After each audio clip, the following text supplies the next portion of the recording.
Welcome to another episode of Talking Pest Management. Today we got some sunshine in Germany, which is a load of fun. But today, most importantly, we're talking to Pete Trotman. Pete Trotman is probably one of the most renowned individuals worldwide when it comes to pest management and revolutionary pest management, because he's known as the former managing director of Mitie Pest Control in the UK, one of the leading businesses there in the UK. And they were one of the first under Pete's management that introduced trapping and preventive pest control and also digital pest control as one of the first as their premium services for the UK. And today Pete is managing director of PestPulse. PestPulse is a company that was founded in Ireland and that's main focus is digital pest control. So one of the most renowned individuals of pest control of our time is now at a business that probably some of you would call a startup business. So we took some time, 1 hour, and we talked pest management with Pete Trotman. Enjoy.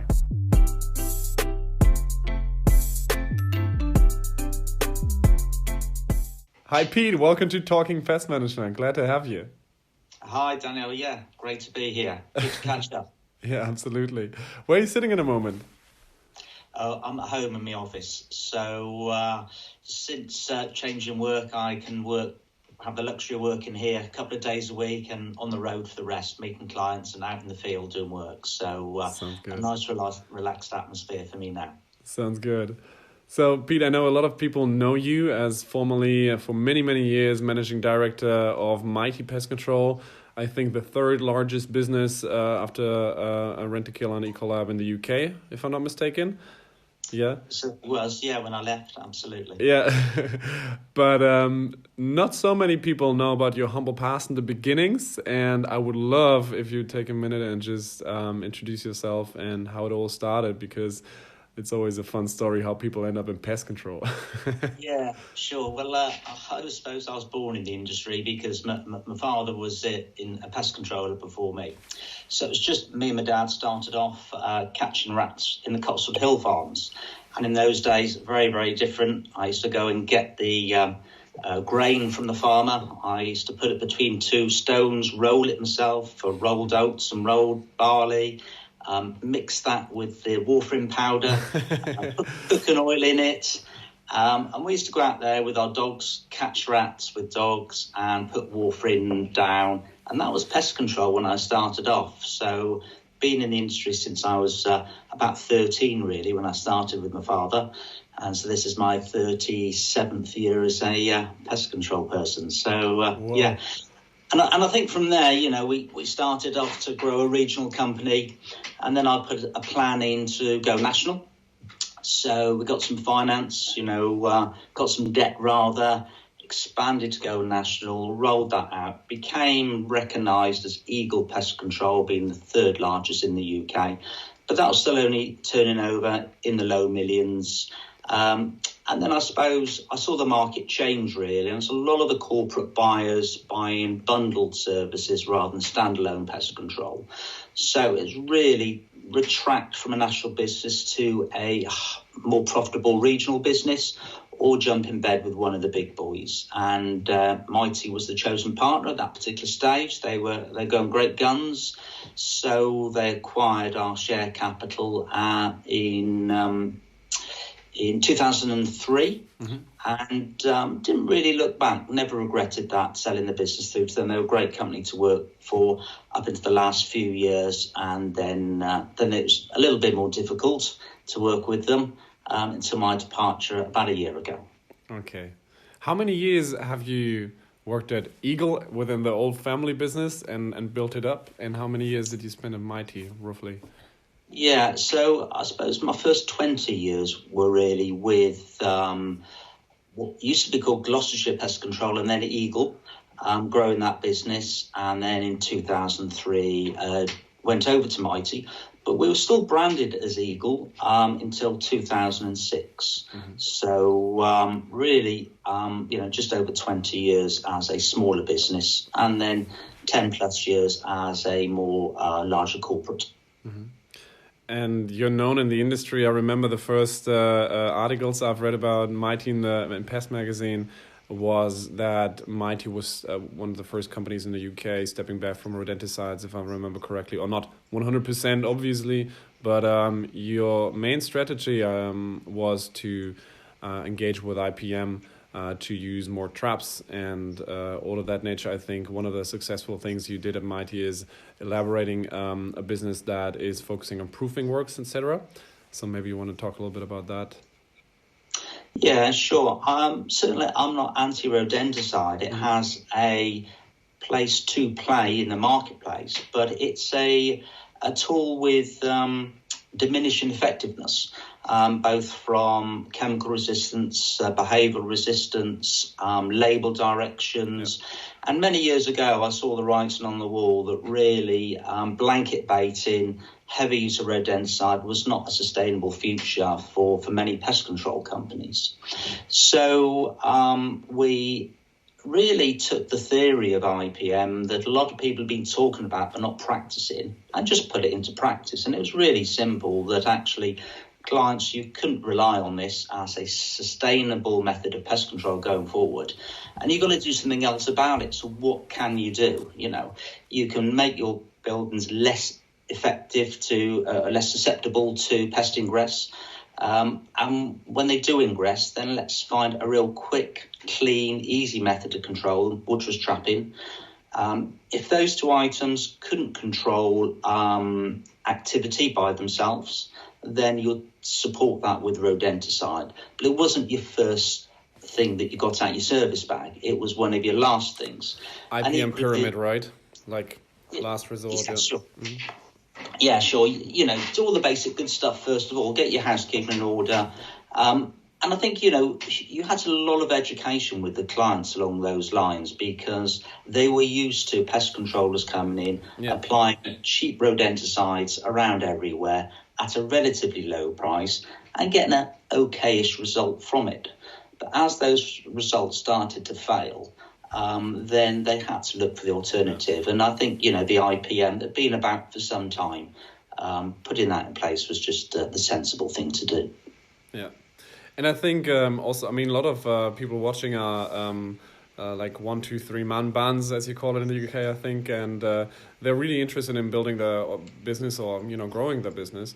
And as I remember, you took the proofing business of Mitie from 0 to 100 really, really, really quick.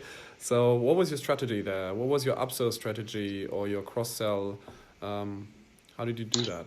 Yeah, it was primarily an upsell. And I think it was about having a proofing package that the client could identify with was one of the key areas. So what was actually proofing? Was it fitting a couple of bristle strips to the base of the door or filling on the hole around the pipe? No.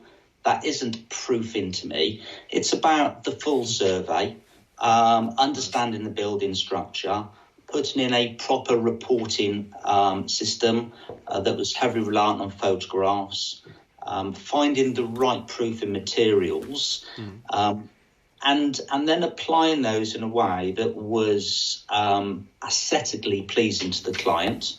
Mm-hmm. So it's that whole rounded package that you got together and then offered that through to client, and then they sort of got it.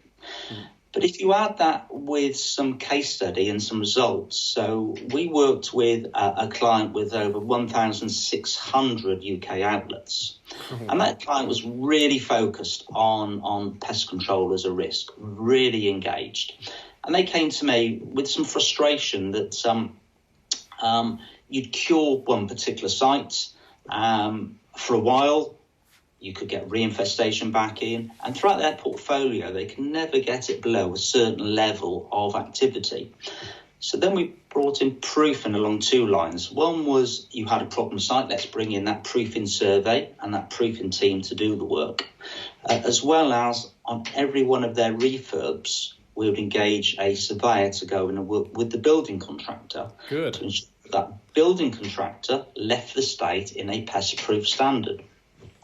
And in the case study that we did throughout all the premises that had proofing, we took the pest activity down by 86%, which is huge. That's just by proofing alone, 86%. And we measured that by 6 months of activity prior to proofing and 6 months post to over 300 sites. And we gained that sort of level of control. So Proofing, Wow. done professionally, Wow. done well, absolutely works for clients.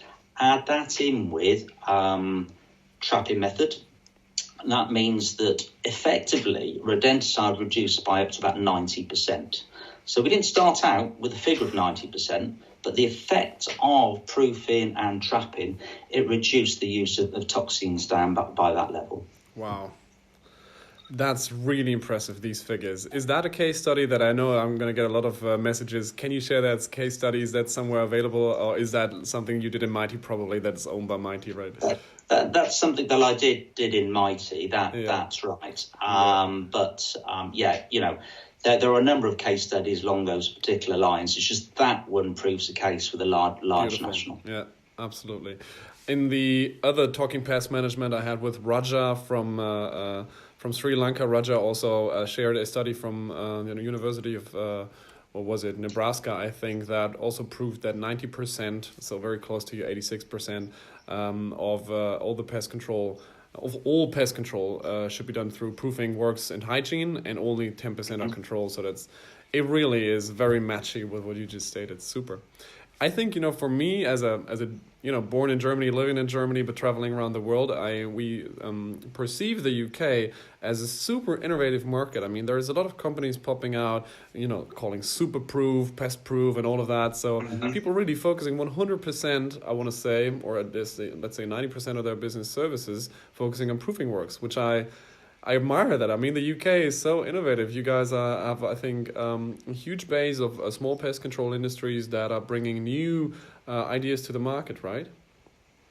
Yeah, I think the whole proofing element really has taken off. But I think to a certain extent, some pest control companies have been forced into that, because if you look at the large urban centres, you look at the high level of chemical resistance. I mean, we have the highest level of resistant strains in the world in the UK, which we have generated by blanket baiting, in my point of view. Yeah. So, we haven't got the tools that are very effective in some of these large urban centres. So we have had to develop alternative means. And the pressure in the marketplace does mean you have to use the innovation that's out there. Yeah. So proofing is one part of that. But also then when you go to the trapping, working with manufacturers for design of boxes, that's hugely important. So, location of boxes is the number one. Then the design of the boxes is number two. And then once they go into the boxes, making sure that we get a kill or a catch or whatever you want to do once that rodent gets into the box is really important as well. So I think that's really helped drive the market in regards of innovation, because you absolutely need to. My mum used to say what was it?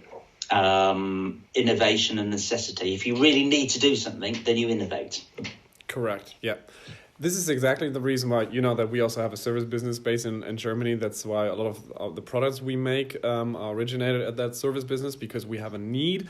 And 2006, it's all started with rodenticide resistance, with rodenticides being forbidden in IFS and ARB sites and the interior or inside of the sites. So, and it lacked effectiveness for us. So we were forced to go to trapping, and then of course with animal protection acts and stuff like that demand that the daily control of a trap is being performed, we had to build some sort of technology around it. So this is basically how all the digital stuff that we brought with Mitie kind of evolved 13 years ago, which is crazy.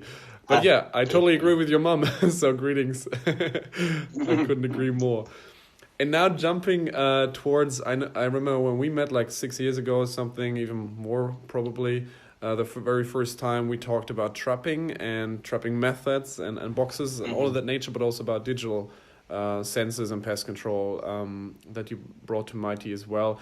And I remember one thing that I like to quote you with a lot of times when I have meetings with our other international partners, which was you compared trapping or digital pest control with, sensors and all of that report on your phone to the common way of doing pest control, like with bait and everything. And you said if you as a salesman, you're going to a client and you're talking with a client, basically with bait, everything you can argument are two things. A, we're cheaper than the other company, and the other company's bullshit. It was a little bit exaggerated and fun, but this is generally, and all of our partners agree, this is how you generally do sales in the conservative classic way, because there's only the two things you can compete on.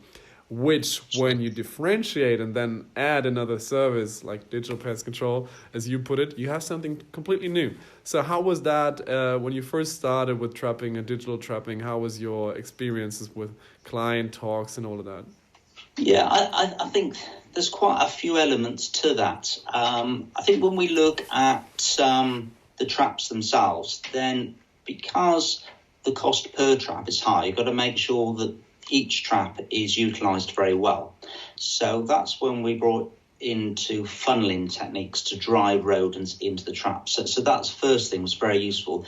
You cannot just go along with the view of picking up a non-sensor trap and putting a sensor trap down. So it engaged you with the placement of these, and that made you think about really what you were doing.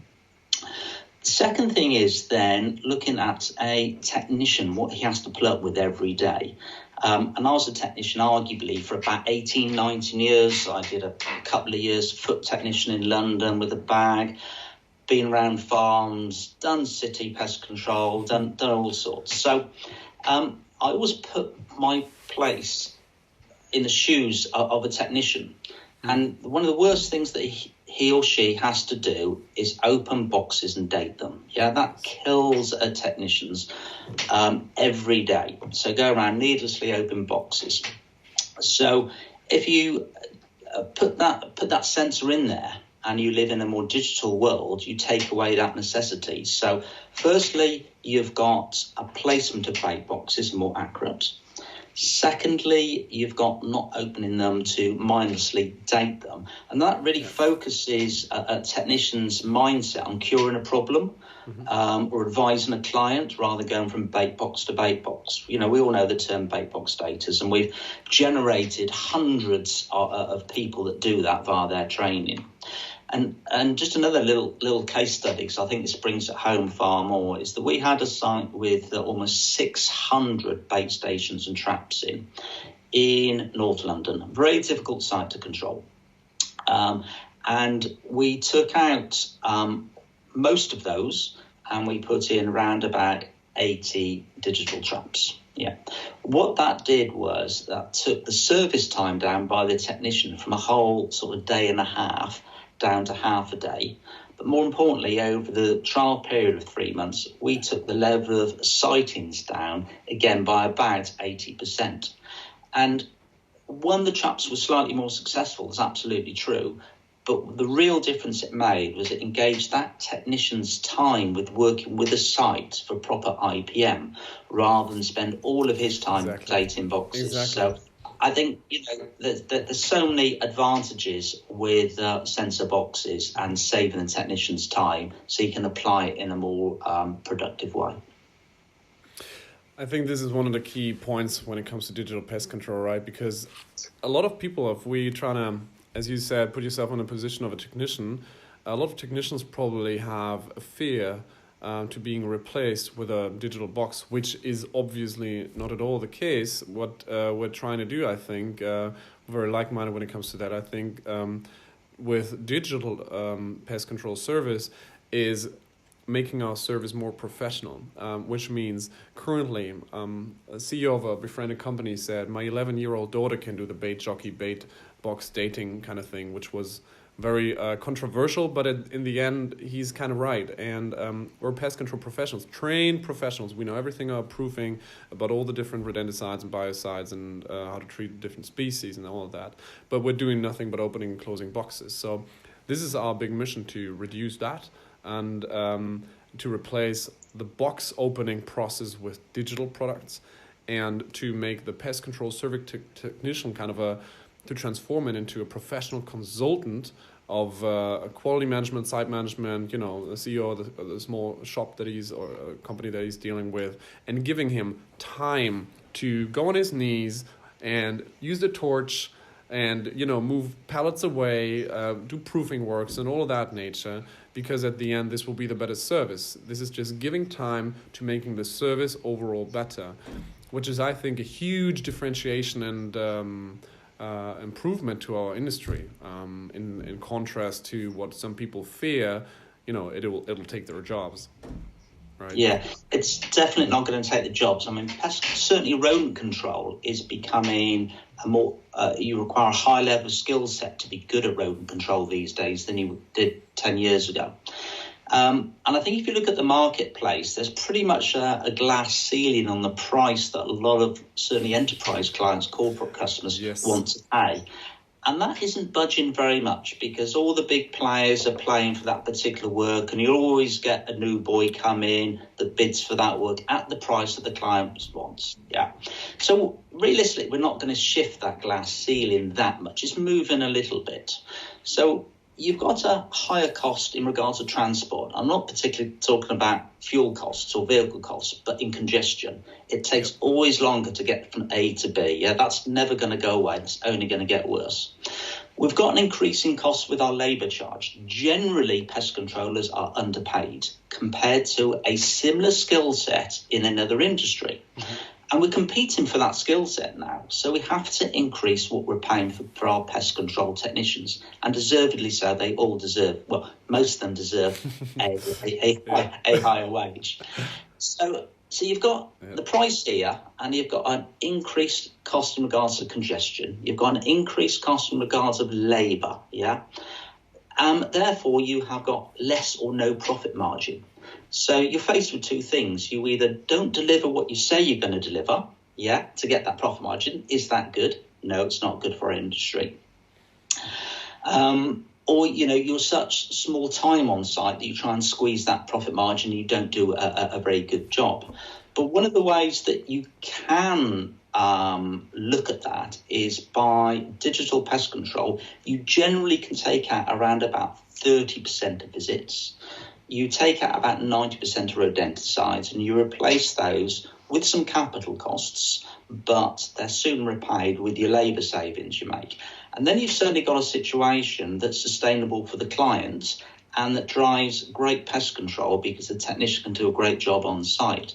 So I see it absolutely the way forward commercially now is for a lot of companies to look at digital pest control and see that that is the sustainable future. I couldn't agree more. Absolutely, it's comparable to what Silicon Valley investor Peter Thiel is always being quoted. It's like when you want to struggle in business, open up a restaurant, because in every city that you're in, even in a small city like we are based right here in Germany, there are dozens and dozens of small restaurants. So they all compete for just one market. And of course, the price is going down and upwards because all the relative costs are staying around about the same and everybody's kind of competing at low margin. So if you want to do something where you actually earn money, you should differentiate and offer a service that is still rather unpopular or not as popular as, let's say, a kebab store on Italian cuisine. So digital pest control, I think, is rather the, I don't know, halal hummus, whatever place in comparison to a McDonald's, I want to say. 90% of the time, I have no idea what the fuck I'm talking about. You know what I mean? So it's basically differentiation through service, which is digital pest control. And as you just said, it's not just a different product. It's also something where you can get back the capital cost through savings and also the CO2 footprint and effectivity of your service. Yeah, I mean, it's been with us for some time now, but the technology now is becoming slightly less expensive.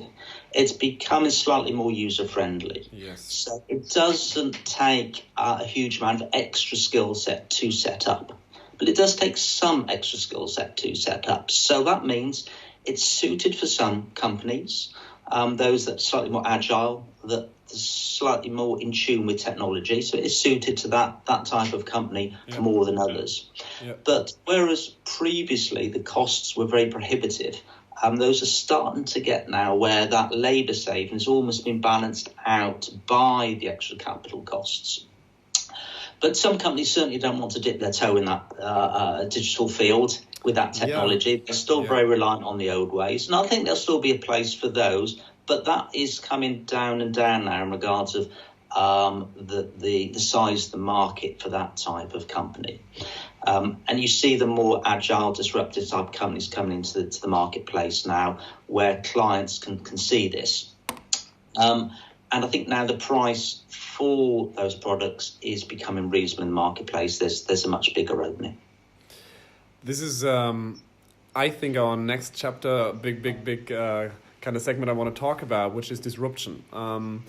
As we've just analyzed, the segment or sector has been rather about the same in the past 30 years. You know, it's kind of been the same kind of service with the same kinds of products, getting a little bit cheaper here and there, service changing a little bit here and there, but overall it was kind of the same. So we're now looking at an industry with very low margins and competing a lot on what you just earlier explained. So I think, and you would probably agree on that in our earlier talks, we're ready for a disruption. And now talking about the disruption, I also want to talk about your current role at PestPulse, which is one of the companies that I think, one of the few companies in Europe or the world that is actually using a disruptive new kind of service with a new kind of product strategy to re-innovate our industry. So maybe you want to talk a little bit more about disruption and how you doing it, or how you finding a solution with PestPulse for that. Yeah, sure, no problems. Listen, I think it's really interesting. I'm certainly enjoying my work now more than I've done probably in the last 20 odd years. So Great. I think, I have a saying that this is the inevitable future of pest control. But I think maybe we should turn that round and say this is the inevitable future of pest management. Yeah, because I think the old word control now is almost a bit old and going out. Yeah. Even for an old pest controller like myself. So if I talk about the inevitable future of pest management, I think it's more important. So for management, to manage something, you need data intelligence, you need facts, you need an understanding. So what digital pest control gives us is a higher level of intelligence back from a site in real time. Yeah, because previously all your intelligence gathered was from the technician or from what a client told you. Now you've got what technician tells you, what a client tells you as well, plus the live data from the indications from the sensors, and whether that's a trap going off or any other type of sensor, as the market develops these, it'll give us a higher level of intelligence. So that enables you to do some management. And if you've got that data and you do some true management, you can do risk-based deployment of resource. Yeah. So, the industry's been selling 8 visits, 12 visits, plus free call-outs now since I started from the age of 13, The sales offering effectively hasn't changed for the last 50 years when Rent-A-Kill came about, the 8 visits, all to do with supposedly rodent biology. Yeah. Probably just fits in with a invoice cycle the better, but who really knows? But the fact is, you do a regular visit and you do call-outs and you do follow-ups, and that's what we've all been selling. Now, there's a huge amount of wastage in that. So there's lots of low-value activities. So you've got low-value activity, arguably, when a technician goes to site, there's no pests, there's nothing particularly to report apart from the BAU things that they find and have to write a report for the sake of it, And actually, the clients don't particularly like that because it focuses on something they haven't really got to focus on. Yeah. So if you reduce the number of routine visits to low risk and medium risk sites and supplement this with the technology that's on site that reports activity, you get less visits, you get less recommendations, but those recommendations have more meaning. Yeah. Suddenly, you're getting more meaningful recommendations back to the client. And when that technician's on site, he's more engaged because he's not looking at boxes. He's looking at the site and advising the client. So there's this whole cycle of reduced visits, better intelligence, using technology, using sensor technology out there to provide something much better for the client. And then it's how do you apply that? Particularly with PestPulse, we supply that with our service partners direct to the clients. So we don't actually sell on products.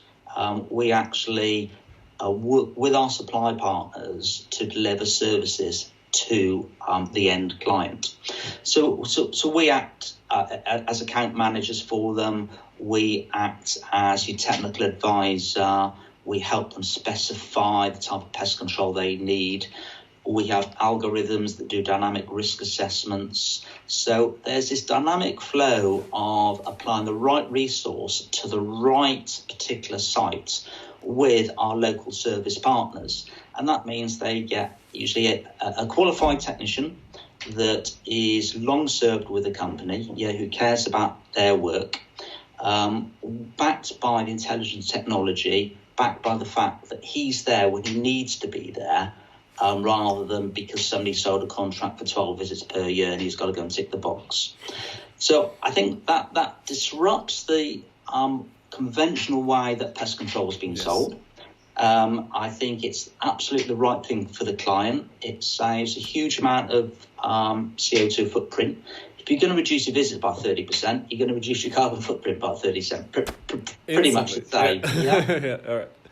And if, when I was a pest control technician, I used to love sites that had problems because you were a problem solver. You could actually go in there and it was exciting. You could do something about that and you could really achieve something for the client. So the more we're getting our technicians engaged in problem solving, not only infestation, but problem prevention when they get engagement from that client, it's the better for everybody. So that's the way we can keep that glass ceiling price for the client. And they're not willing to budge much on that by putting a more intelligent service into there while maintaining margin, because we're all in business to have some margin. Exactly. And at the same time, it appears like when you're using digital sensors and you compare, 2 minutes that a pest control technician regularly spends time to open and close a box and report it somewhere on a phone or on a piece of paper. 2 minutes times 8 visits is 16 minutes per year per box. And when you compare that to 24 hours per day with a digital box, you have 8,760 hours or 525,600 minutes per year, which is over 100%, 100,000% increase of efficacy, which is crazy. I mean, we would all agree. So it is indeed better for the client and better for pest management, which I really love that you also underline that it's there should be a shift from pest control to pest management. I love that. Yeah.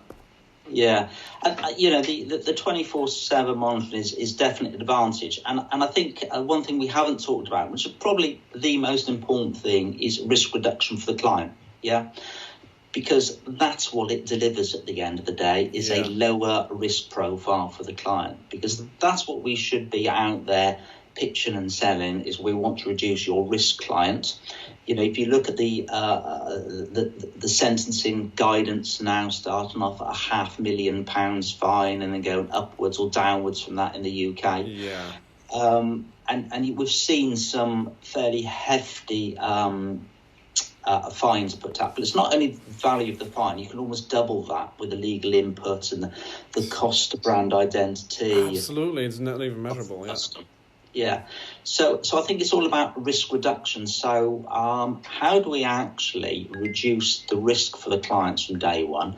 Well, you put in something that tells us whether there's rodents in there very quickly, and you use that intelligence to deliver the service to the client. So, this isn't rocket science. It's been done in many other similar industries. And the analogy I used for a client the other day, I said, you used to always 15 years ago, take your car in for an annual service, whether you've done 10,000 miles or 15, Now you simply have that little symbol that comes up on your dashboard saying you're due for service, which you trust because you know it's right. So that is effectively, on-demand servicing. When you have a service when you need it. So why don't we utilise that in pest control? I think we're a very old established business that is now having to come into a digital world and utilise the technology that's there.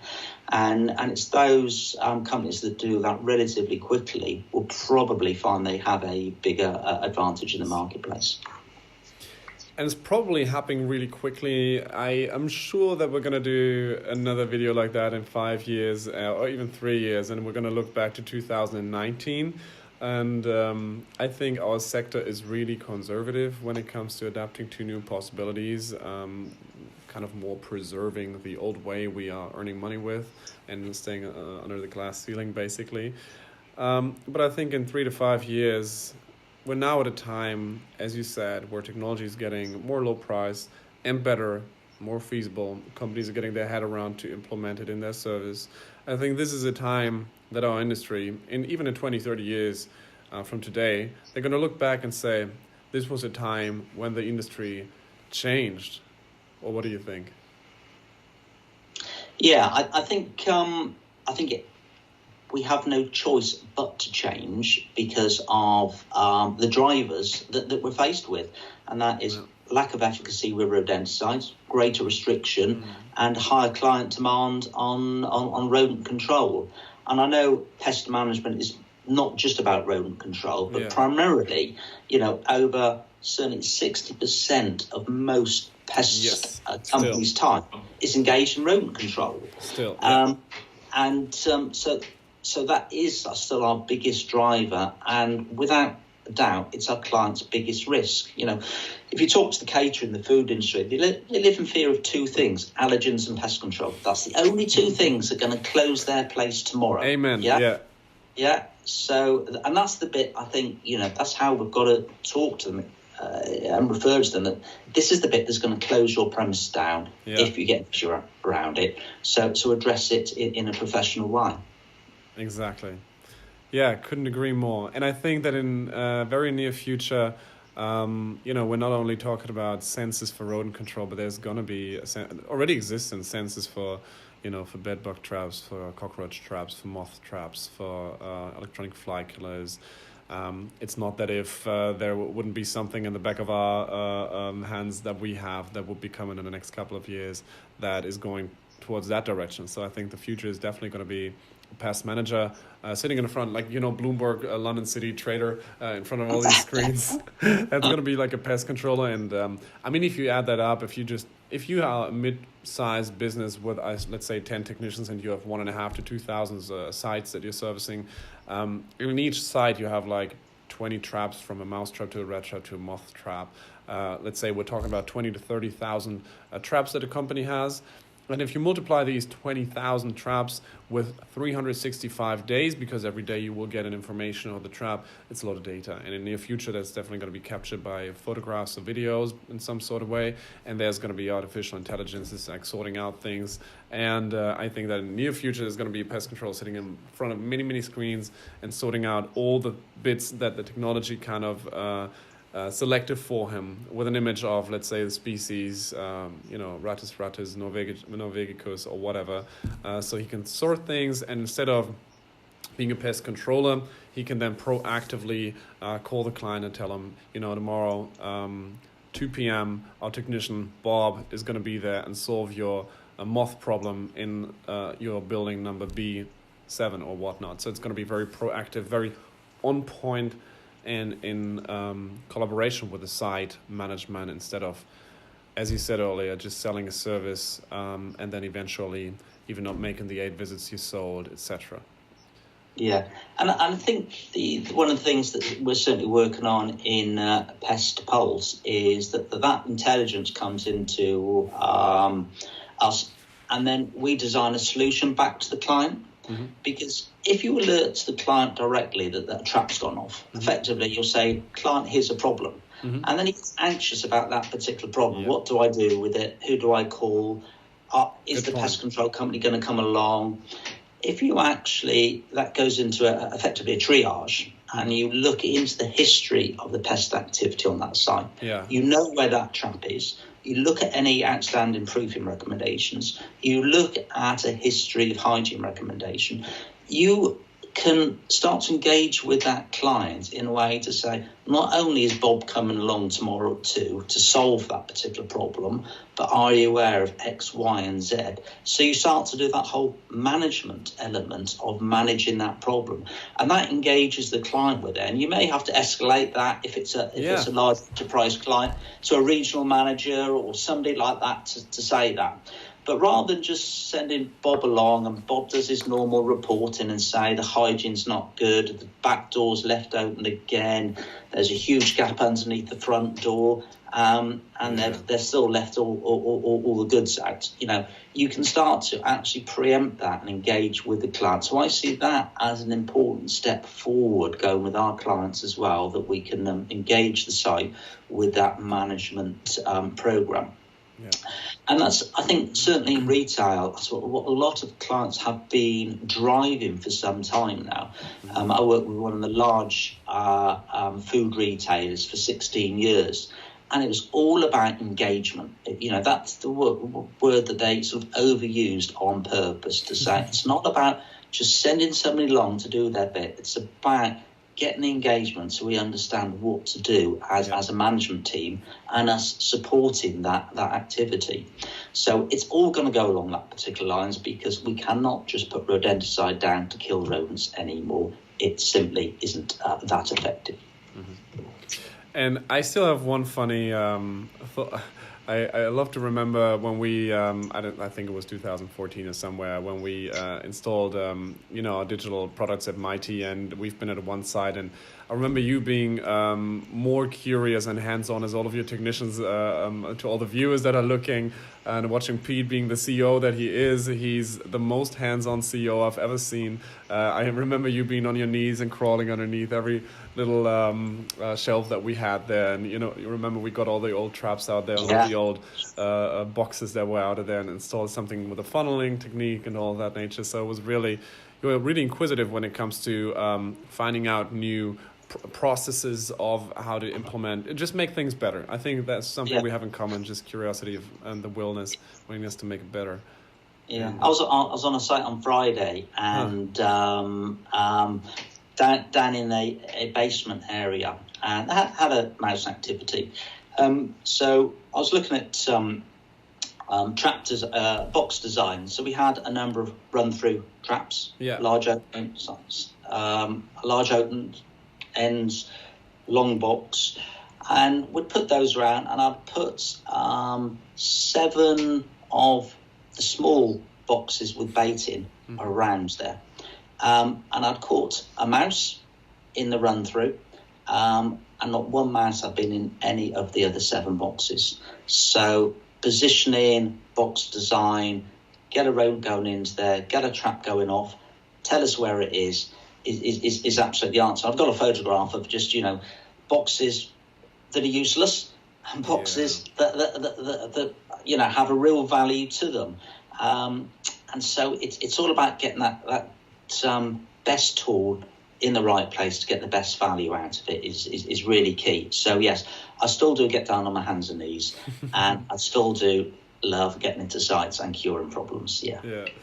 That's the fun bit of the job. It is absolutely. And I also want to underline, this is why I mentioned that, I think that when you are going to be, people are now looking at you and saying, look, Pete Trotman's working at PestPulse now, and people should more be like, wow, Pete's the most hands-on guy that we probably know in the industry. If he's at PestPulse and doing that kind of disruptive new way of pest control, then we should really get our hands on this as well, and try to think about how we can drive a change in our pest control business in the UK, for instance, to not lose, Sure. I'm lacking words here, but, It's going to happen. It's just who do you choose to make it happen with, and when, really. So I don't think it's if it's going to happen, it's just when. And we'd love, supply partners to join with PestPulse and our client base. And the great thing is, this is the easiest proposition I've ever had to sell to clients. It's so easy in regards of engagement with clients, because they're so fed up of the old model with nothing new. This is really something that's very new, using technology, especially the team that are behind this, which is a great bunch of technologists. For those who don't know PestPulse, it was primarily started off by a group of technologists, not pest controllers. So they found a gap in the marketplace to come into pest control or pest management rather than pest managers wanting a digital product. So I think that's really refreshing as well. So it's almost turned on its head, our approach going into the marketplace, and clients really like that. They just see that it is a sustainable way, and in a way that they can gain best value at lowest risk. Yeah. So maybe you want to do a quick wrap up of PestPulse. I know that, I know, of course, your founding team, or at least one of them I know personally, Tim, for a very long time. And maybe you want to elaborate a little bit about the PestPulse service and what we as an industry can help you with. Like you just said, supply partners. So how I understand it is like you're offering a service and kind of jumping over, the classic manufacturer, distributor, service company and client model towards going from PestPulse as a manufacturer and a service company with a subcontractor directly to the end client. Is that it? Did I get it right? Okay, so we as PestPulse will offer service contracts through to client based on risk-based deployment using technology and sensors. Yeah, Gotcha. Those sensors will be from the marketplace, whether they are own manufactured or whether they are yours or whoever produces great sensors in the marketplace, we will engage with. We don't particularly want to produce our own. So how we deliver that service, then we say we deliver the management, we deliver the technology, we deliver the QAs. We have our own QA people and our own, effectively, our service management team. But the on-site work is delivered by our service partners in regards to their technicians. So we've engaged with about 10 service partners in the UK, small specialist companies, some larger regional companies. So we've got now, a few hundred technicians at our resource to go through to those particular clients. So we deliver that platform of management. We own the contract with the clients. And our service partners deliver the service work to those particular premises. So that's our model. So you can see it's quite different because a lot of national buyers as well want access to the local markets, but they've always found it very difficult to gain that because they don't want to engage with 10 different regional companies or 5 different regional companies. But they want the expertise from the local market and they want the low overheads. They want the great client service and they want the technicians with the higher skill set, but they haven't been able to get that. So through our model, by utilising those particular teams at ground level, we've certainly been able to go from no technicians to a couple of hundred within a very short period of time, delivering what the clients want in regards of local technicians, but it managed through a very professional, hands-on team that understand pest control and technology. So it's a sort of the dream team. Love it. That's roundabout it's very matchy, not only for the end client, but also for our pest control industry, because they can rely on a partner that helps them grow their business, which is you as PestPulse. So I think there's huge benefits in the market with the model. Me personally, I love disruptions in our sector. My parents also worked in pest control, so it's a sector that I love, just as you do. And I love that it's currently being disrupted with these kinds of models because it deserves it. And who deserves it? In my opinion, the end client deserve it, with everybody of us having an iPhone or a Samsung phone in their pockets, which is basically a computer better than any computer 10, 15 years ago. I think using technology is a no-brainer because it also implies that we're basically hiring an army of people that every second control every single box that we have next to the 100 suppliers or technicians that you have with your suppliers. So I think growing a business with that strategy is a good idea. We're wishing you all the best for that, you and your team. And what I would love to close with is maybe you can also share with our viewers your vision for the next 5 to 10 years in pest management, and how people being your customers, but also pest managers, how they can adapt to it, or which trends they should look at. So I think the number one thing is in regards of how do we get management together? It's still quite disjointed out there. So the future is getting that management of pest activity, getting the management of buildings so pests can't ingress. So to do that, again, referring back, you need intelligence and you need it easily accessible in a way that people can understand. So if we get that together, then we can work with the particular site or with the particular client to make sure that they get the lowest risk. So I see management is going to be the number one thing. Then the other thing is engagement with technicians. Technicians want to be very professional. They want to do a great job. Nobody gets out of bed in the morning wanting to do a bad job. So it's giving them the tools to be highly professional. And that's making sure that we engage their skill set for a higher proportion of the time rather than doing low value menial tasks for a high proportion of their time.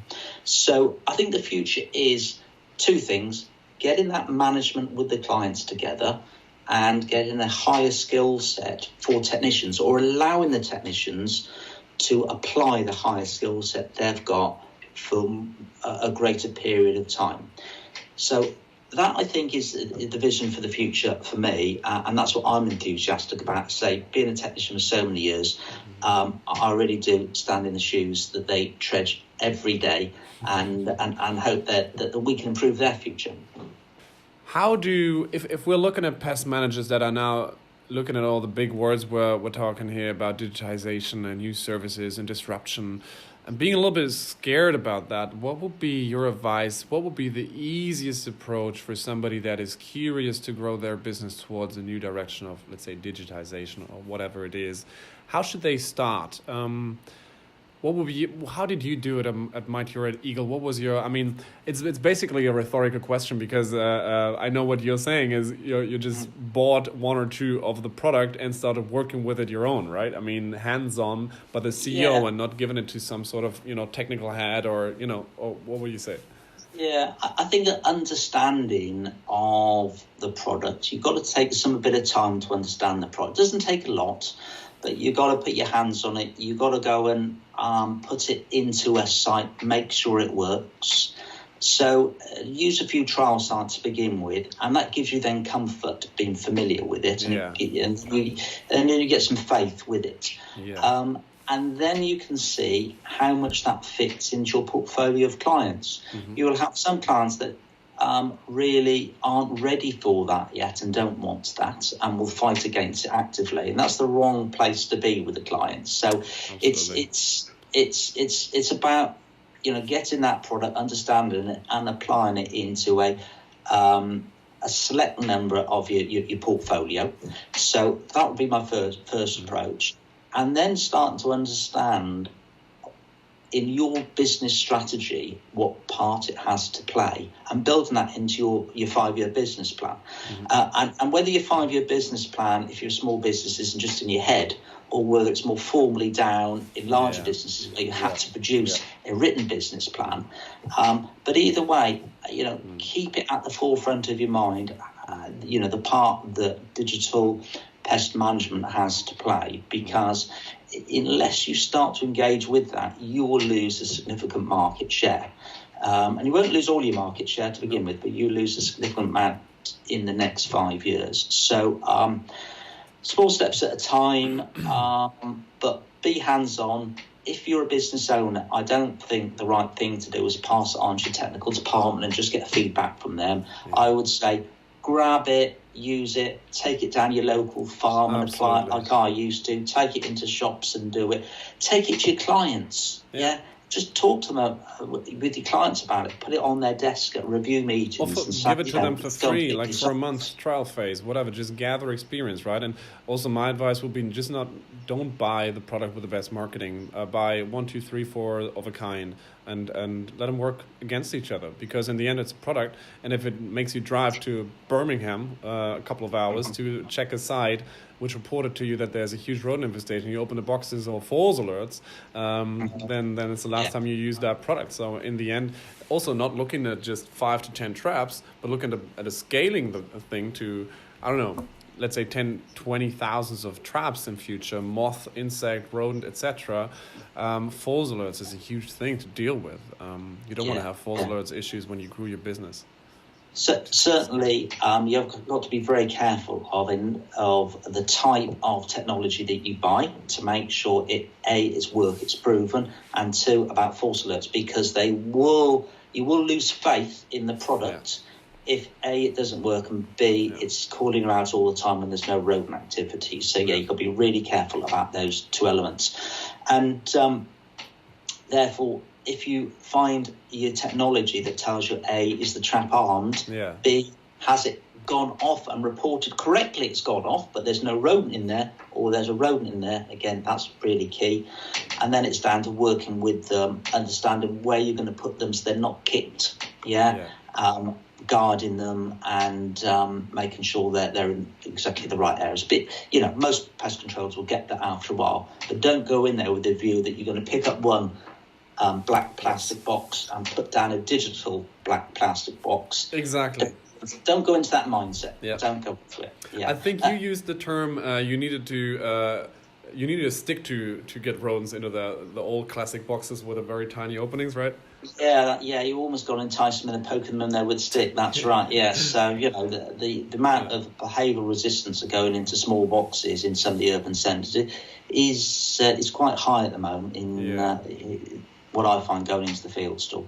Yeah, absolutely. Yeah. Super. Hey, thanks for sharing. I think if I were a pest manager and somewhere around the UK, probably we have views from all over the world, but this should have definitely motivate me to grab some of the new stuff that's in the market for very low costs in 2019 and just get going with it, gather a couple of my own experience, and with that, hopefully transforming my business into into the future. Great. Yeah, just go and try it, and at the end of the day, it's more fun as well.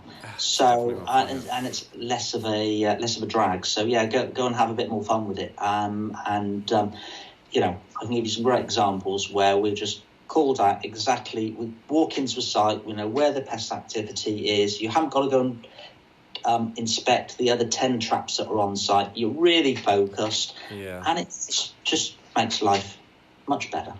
I love that you said it's more fun, because it is. And at the end, we've all had our ups and downs. We're all humans.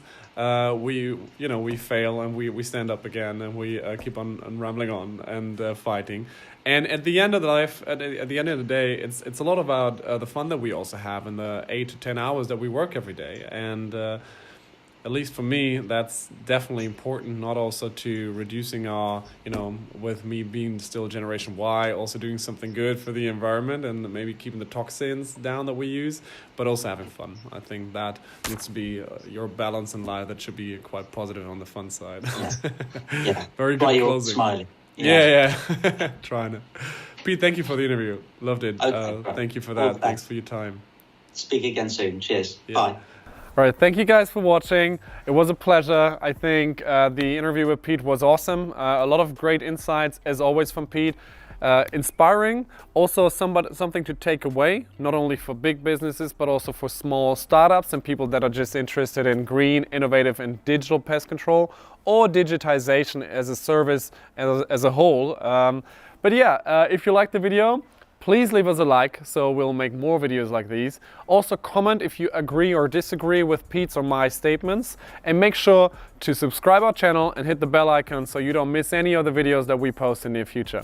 Thank you so much for watching, and as always, you can follow us on social media, check out our websites and learn more about what we do with digital and green products and pest control. Thank you very much for watching. See you in the next one. Bye.